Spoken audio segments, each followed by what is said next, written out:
Up next hour, we'll talk about chasing individual accolades versus chasing team accomplishments and which one you value the most. So we'll talk about that coming up next hour on FNA on FSR. But we just finished talking to Mark Medina, our Fox Sports Radio NBA insider, about the NBA Finals, the New York Knicks, who are awaiting their opponent, which if you were rewinding the clock back to opening night, which would have been around, Halloween-ish, November-ish or whatever, and you told me that the New York Knicks will be sitting at home awaiting for the Western Conference champion, I'd have told you were insane. It's like 1 in a million. I would say 1 in a trillion. Oh, Kevin. Come on. That's not going to happen. Absolutely not. They were in the Eastern Conference Finals last I know. year. I recognize they're in the conference Are finals. you a big Tibbs guy? You thought fact that when they fired Tom Thibodeau, you're like, oh, they're done. They're cursed forever. Well, when they fired Tom Thibodeau and hired Mike Brown, I was kind of like, huh, really?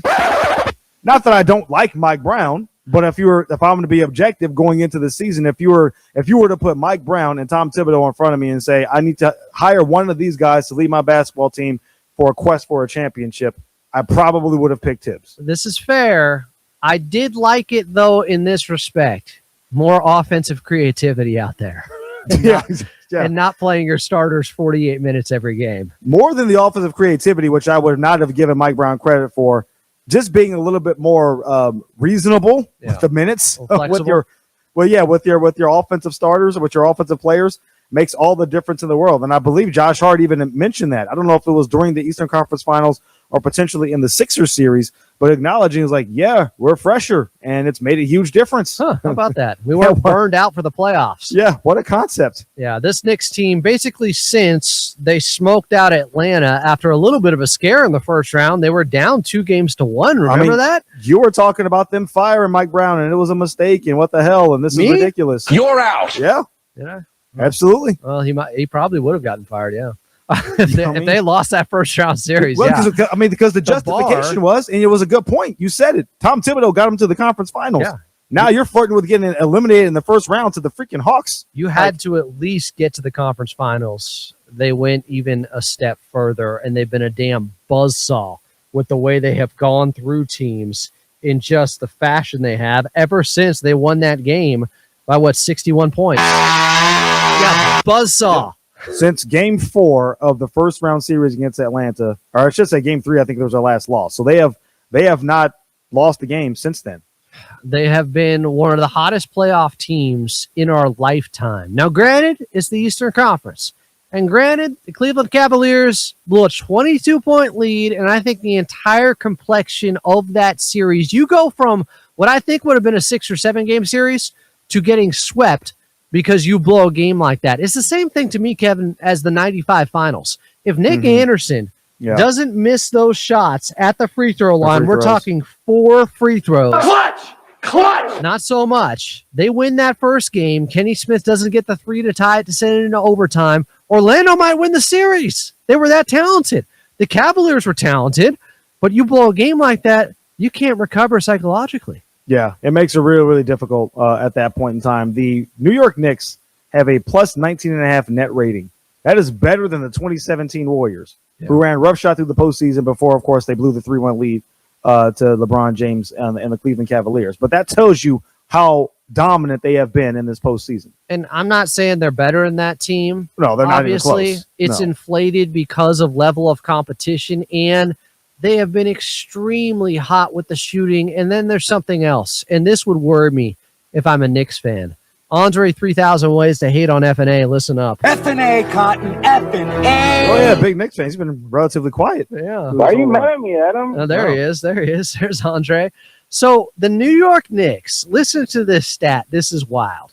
So you categorize three-point shooting or opponent three-point shooting like this. There's 4 different ways to do it. How they shoot against you from 0 to 2 feet, or from 2 to 4 feet if your defender's that far away, or if you're 4 to 6 feet away, or if you're 6+ feet away. Well, when the Knicks defenders are 6+ feet away from guarding perimeter shooters taking threes in the playoffs, their opponents are shooting 32% from 3 with nobody there. So that's basically, and so that's from that 6 feet away that Adam is talking about is what people would describe as wide open. Yeah. There's open, there's contested, there's open, and there's wide open. that is considered as wide open as you can get at the NBA level, and they're shooting 32% from three. Their opponents are. I think it actually says on NBA.com wide ass open. Yeah, the old Bruce Arians. That's right. Like, that is luck. I'm sorry. Yeah. They're not guarding those guys, and they're still missing. And a lot of that happened against Cleveland.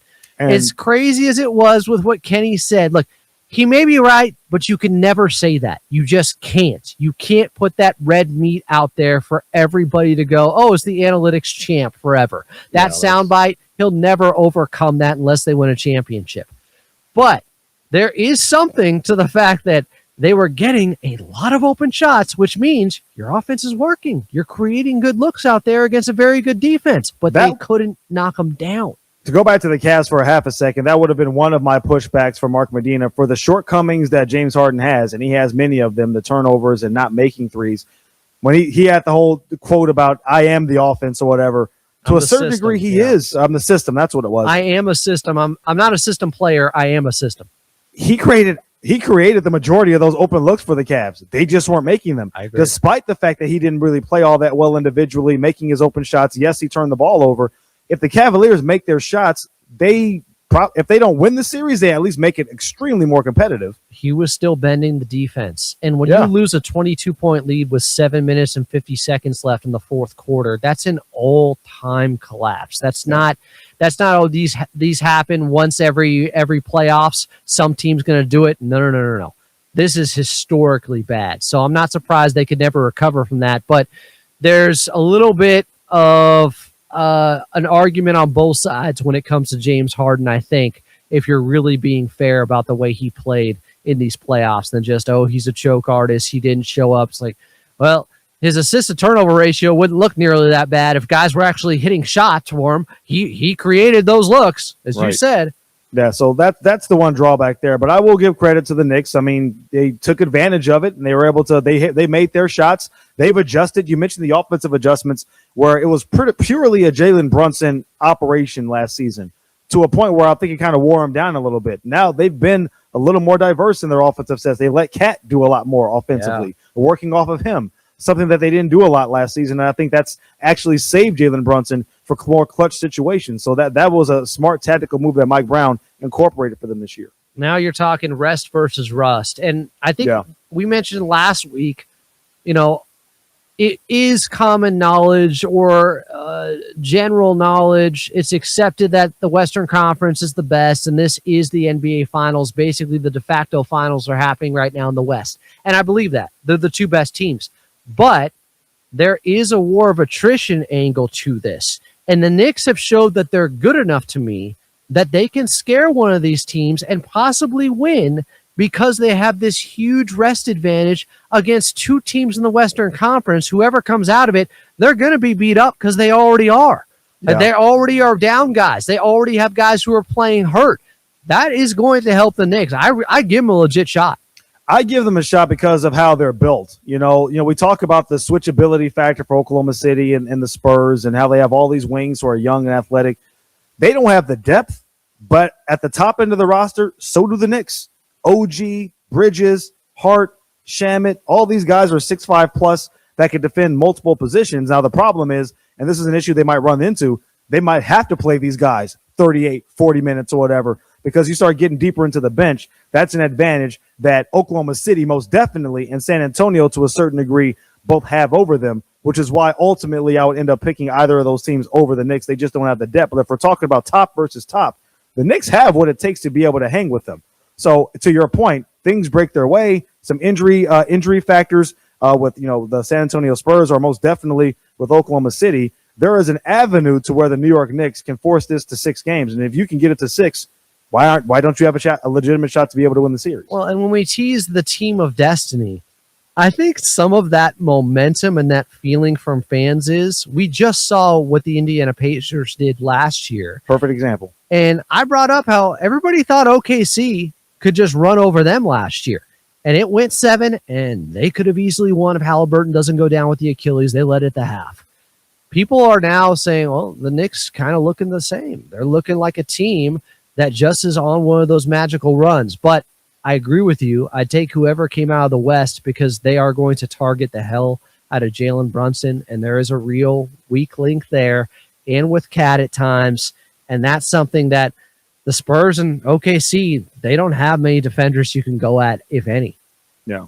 The weird thing is I know we have to break, Mark, but the fact that the Knicks have almost turned into like America's team, for lack of a better term, like they're kind of like they are legitimately the underdogs, but they're like one of the marquee franchises in the history of the sport. And I feel like there's a bunch of people. Yes, we want to see Wemby. Less we love watching Oklahoma City, but I think there's a groundswell of people who want to see the Knicks win this thing and do well. It could be like the Giants going up against the Patriots in some way. Yeah. Back in 2007.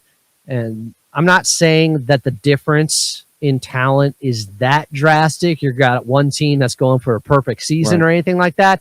But there are some similarities where you found yourself, why are we rooting for the Giants again? Like, it is a huge market team, New Yorkers. We don't like these guys, but in this scenario, actually we do. Now, granted, they were going up against a Boston team, so pick your poison, or lesser of two evils maybe. But yeah, I think it's going to be a great series regardless. I think it should go 6 or 7.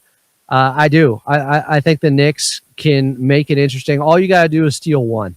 All you got to do is steal one on the road and put that pressure, because it's the 2-2-1-1-1 finals now. No more 2-3-2. That's right. No 2-3-2, where I thought that was ridiculous, and I know it was for media and travel and all that stuff, but I think it benefits the road team in this situation, or the team with the worst record, which would be the Knicks. Yeah. Coming up next, F&A on FSR. It could be a landmark decision that could affect the future of college football or college sports in general. We'll talk about that coming up. F&A on FSR.